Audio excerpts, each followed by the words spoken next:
I really wish this car had a twin-turbo V8. This is the new Audi RS E-tron GT for 2025 and it has 912 horsepower. Sounds completely insane, but honestly, I'm not excited about this because I know exactly what this is going to feel like. 0 to 60 in 2.5 seconds or whatever, but it's lacking that. I don't know who the buyer for this car is, because if you're looking for a high performance sports car in this category, you would probably go for the Porsche Taycan, but at the same time, if you're spending 150,000 plus on a very high performance car, you want to have the internal combustion pieces to it if you are a proper automotive enthusiast. The people who buy these cars, I do think they are more tech enthusiasts and less automotive enthusiasts. Those are the only people that I can think of who would buy these type of very expensive, very fast and powerful EVs, because I'm gonna try to explain it here. We're gonna jump into Photoshop in a minute and the spec and tech of this car. I want to try to explain what I'm thinking here. We come out with all these 1,000 plus horsepower EVs, and if I'm looking for a sports car in $150,000 plus category, I'm 100% going to go for something that has an engine in it with all the features that is lacking here. This is only measured in one number, and it's a silent number, and that is the horsepower numbers. Yes, you can fiddle around with the handling and so on, but when it comes to internal combustion engines, what I think people love about internal combustion engines are that you have a lot of different things, features that is different, that makes up the characteristics of a car. For example, the displacement of the engine. Is it a turbocharger? Is it a supercharger? What type of exhaust do you have? What type of transmission? Is it snappy, or how does the transmission feel? All of those features are completely gone for EVs, which is a challenge for EV companies to make this a more engaging drive. But this looks really good, and I do wish we did have a twin turbo V8 in this. So before we jump into Photoshop, let's have a look at this article from The Drive. I'm gonna link it down in the description. So the 912 horsepower 2025 Audi RS E-tron GT Performance. This is the first Audi e-tron performance, RS performance version, is the most powerful Audi ever. The Porsche Taycan received one hell of a mid-cycle update. The Audi e-tron GT is getting similar treatments here. You have 3 model variants. You have the Audi S e-tron GT with the ugly wheels. I definitely want to go with the RS wheels for this, because these wheels look so much better than the pre-facelift e-tron GT. I'm gonna show you that inside view in a minute. And then, of course, you have the top of the line RS e-tron GT Performance, which is probably going to cost about $160,000, $170,000, something like that, at least. The most powerful production Audi ever made. Visually, the new e-tron GT family isn't all that different than before. Audi calls it signature single-frame grille, like the body color strip above the grille and the 3D honeycomb effect on the RS models, designed to mimic its gas-powered RS cars that has a proper grille intake in the front end. Of course, you have new wheel design and looks like a hollow spoke version of Audi's classic Avis wheel design, and that is one of the, if I had to pick top 3 wheel designs of all time, the Avis wheel is definitely going to be up there. And I love that they put it on the new RS6 GT, which also the front end looks very similar to what we have here, specifically the lower intakes. The new digital gauge cluster has been updated to match Audi's other new electric vehicles, and steering wheel is new too. Steering wheel is flat it's almost becoming a full square now. We have flat on the top and flat on the bottom as well. You also have on the RS model this 12 o'clock red strip to know the center point of the steering wheel, and you have 2 red buttons labeled Boost and RS. The Boost one gives you a 10-second 94 horsepower boost. I wish we had those 94 horsepower at all times instead of pressing a button, and the RS button is for the different drive modes. You also now have an optional sunroof for your RS e-tron GT, and it's powered by a 105 kilowatt-hour battery pack. Can travel up to, this is European standards, it's going to be a little bit lower than this, but in Europe they say it can travel up to 378 miles in between chargers. And the good news here, I think we're starting to really enhance the charging capabilities and technology here, because this allows for up to 320 kilowatt hour of charging, meaning you can go from 10 to 80% in just 18 minutes. And that is not bad at all. That is really good news. The top spec Audi RS E-tron GT performance now makes a whopping 912 horsepower. As I said, 0 to 60 in 2.5 seconds. It's going to have some weird noises to it, but as I said, you're going to like all those features I want to have in such a high performance car like this, and that I think it's almost impossible to implement in an EV. And that is the reason why I think people who buy these cars are mostly tech enthusiasts instead of car enthusiasts. Some other options is an active suspension, which can lift and lower each corner of the car independently, just like you have in the new Porsche Panamera, and you have optional four-wheel steering now as well. There is no pricing for this yet. I think this is still already on sale in Europe. We're gonna have to wait a little bit here in the United States to see what the pricing and availability is going to be for this car. So let's jump into Photoshop here. As I said, I think this is one of the best looking EVs on the market today. It's just a stunning looking design.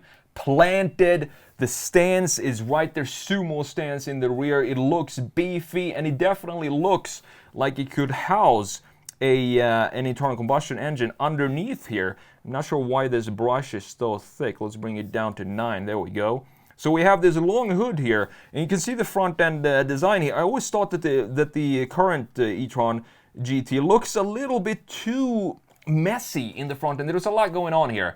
We have this line up here, of course the single frame grille, the outline for it is still intact, but then you have this, and you also have a dip in this honeycomb pattern right here. You have a different type of pattern up here, looks to be a little bit honeycomb here as well, and you have these vents or slots down here, in addition to this corner now sticking in and just ends right here, creating a very strange surface in this area for the bottom part. And it looks good, it looks very robotic to me, but I always thought that there has to be a way to clean this up, and that is exactly what they did with the 2025 model year. It looks so much better to have it like this. First of all, look at this area here, how much cleaner this is compared to the previous or pre-facelift one. Now we have this RS6 GT layout with a single frame grille still intact here.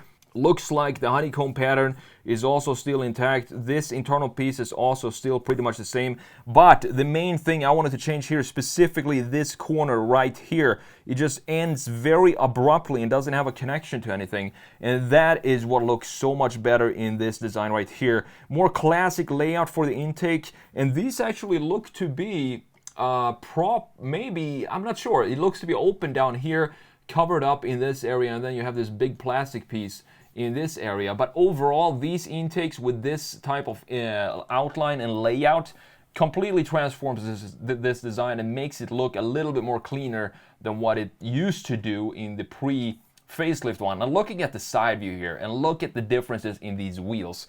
The main thing I can say here is that the previous e-tron GT look like proper EV wheels, meaning that they are all covered up. We can't see the big red brake calipers behind there. The proportions has always been one of my favorite EV proportions. And here you can see, if we draw a line off the roof line here, dipping down from the rear end all the way into the front end, if we draw it straight down, this is proper internal combustion engine proportion. You can see how it hits right in the middle of the front center cap of the front axle, and that is what makes up most of the proportions of a sporty sedan or hatchback of any internal combustion engine. Then we have this line down here at the bottom cutting up and again carving out some of this volume at the lower section. We have a black graphic piece here, even further removing the visual height of this car in addition to this car to this line here. And we have big muscles over both the rear axle and the front axle.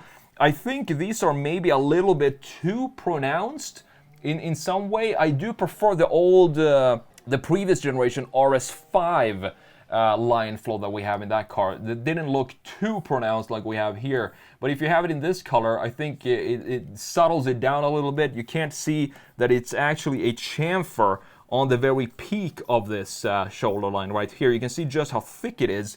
and how it almost sticks out from the body. I just want to have it be a little bit more subtle like the old RS5 models. Now looking at the new one here and the design changes, compare the front end and just how much more aggressive it looks with a full intake right here in the front end looking nice. But the big changes here is that obviously going to be this new interpretation of the Avis wheels, and these are great looking wheels. Mercedes need to watch out here because Audi is coming in with some very clean wheel designs. We still have the same, all the lines are pretty much exactly the same as what we have in the pre-facelift version. Still as beautiful as always with this. I do think this is actually not a hatchback. I'm not entirely sure how. It looks like it has a normal trunk opening here in the back, so it's more of a sedan style for this car. Again, I just look at this car and this design and I just wish it did have a big, not too big, maybe 4-liter twin turbo V8 under the hood. Now looking at the rear end, there's not a lot of changes in the rear, but if you look further down, all the way down here, you can see that we now have a much more aggressive diffuser. Comparing it to the old one that has a pretty similar style across the entire diffuser here. We have a lot of wings and winglets and fins going on here, but in the new one you can see that they switched it up, and now we have maybe this is like an F1 style brake light down here, and we also have these big features now, big boxes in the lower section of the diffuser, which reminds me of, again, kind of reminds me of the RS6 Avant lower section diffuser, which has similar style to this, but instead of having them be housed within the diffuser on the RS6, it sticks out something like this. Always been a fan of this rear end design. The light design is beautiful with this arrow design that has some dynamic feeling to it because it's thick in the very far end, going into thinner and thinner and thinner, and then it just goes so thin that boom, it becomes just a single light bar in the middle, and then it goes into thicker on the other side as well, of course. Love that it's blacked out to the RS and the e-tron GT logo here, and I do love this color as well, in addition to the clear separation between the bumper, this section, and the top half graphic being clearly defined by one single line that then also has a clear connection to what's going on right here in the side view. Again, beautiful looking wheels here. Now for the interior, there's not a lot of huge changes for the interior for 2025. The biggest changes, as you can see, is going to be the steering wheel.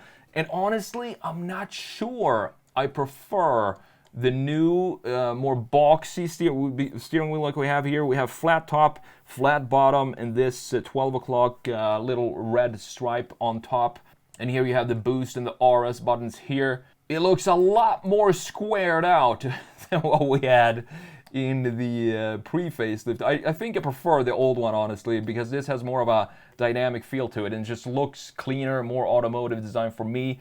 I kind of like the interior though. I actually really like this interior. It has a Lamborghini feel to it, specifically with this cap that we have up top here, the cap for the gauge cluster. Beautifully done. Alcantara looks to be, you have a smallish integration of the infotainment screen. At least it's not sticking up all the way to this point like we have on the new Volkswagen Golf, for example.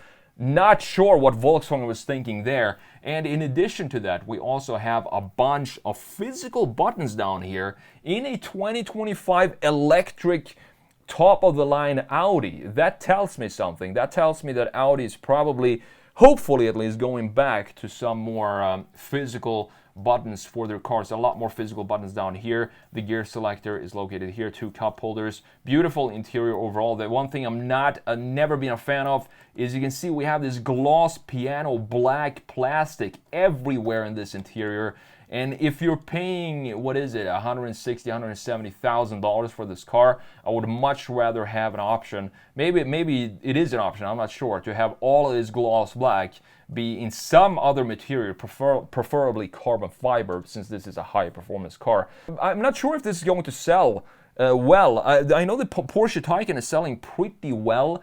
And that is, I think, the biggest problem for the e-tron GT, the RS model, is that we do have the Porsche Taycan, which is just a little bit more powerful than this.